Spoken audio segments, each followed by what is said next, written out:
So today I'm going to be sharing with you how I'm going to make this beautiful cell phone wallet. But what I discovered with this is that it's not going to work. All yarns are not created equal. This beautiful red sparkly yarn is a little too small when it comes to the actual card itself. So I've done all this work and I'm going to have to frog it. And I think that just comes with the territory when you're dealing with yarn that's not as forgiving as some. And in case you don't know who I am, I'm Deborah and I'm the hands behind Taylor's Yarn Creations. And I want to let you know that not all things work out the way you want it to work out. So let me just show you what I'm talking about. When I crocheted this, it gave me, the instructions was to do 84 stitches or 85 single chain stitches and then 84 single crochet stitches. It's a basic, very basic, beginner-friendly type of stitch. And then once you get to like 8 rows here, you go up and you do like 56. And then you go up here and you should have like, I think it's like 28. And at the end of the day, you should have a nice little wallet, cell phone wallet that you can assemble. You would basically fold it one way and then take the little smaller section and fold it this way and then do a little stitch in between so that your two cards, let me see if I can find a little card. I have some little tags here that I was practicing with my instructions to see if I can make them into business card sizes, and I can, so I put that on my various projects. So as you can see here, when I put it inside, it's not going to be enough room for a second one, and it really should be. Here's another card. See, it's gonna overlap, which tells me that either I'm going to have to undo it and put more stitches or change the pattern itself. So can you believe all this beautiful work has to be frogged? I could leave it like it is and just go forward, but I think it's really nice when you have one business card as opposed to this long strip here. So that's not gonna work. I may go up a size. Right now I'm using a size 3.25, and I believe the instruction requires me to use a 4.0. So I'm going to have to frog this one and try the 4.0.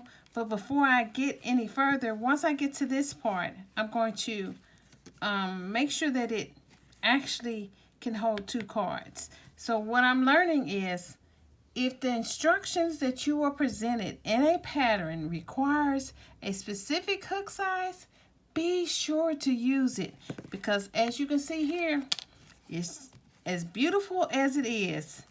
I only had a few more rows before I could finish, before it was finished.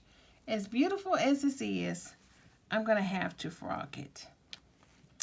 And that can be a little bit frustrating when you spend so much time and energy. It's not that much energy, but when you spend time working on a project only to discover that by not following the instructions, you have to undo all the labor and the time that you spent working on a project. And it happens. It does indeed happen. But in the meantime, I'll put that to the side. Frogging it can be very therapeutic, especially when you know you messed up. Anyway, so I have these wallets that I've just finished, and with these I'm going to put the snap on it like that in my handmade. I worked on these the last event, but I didn't get a chance to put them in there. what I'm doing now is I'm preparing for a upcoming event that's going to be happening in a couple weeks here in the area. It is got a theme that's sort of Valentine. That's why you're seeing all the red that I'm doing, the red crochet projects. But I'm going to also add in a few things that are not red in nature, some of the wallets. So I'll show you all my projects once I finish it. I had this, used a different type of red nylon, and I created, this was like one of my first practice patterns with actually creating a wallet with this type of yarn. So you can see all this behind there, and that's okay. This is the front side. It's supposed to be a little hard. It was interesting using this type of yarn.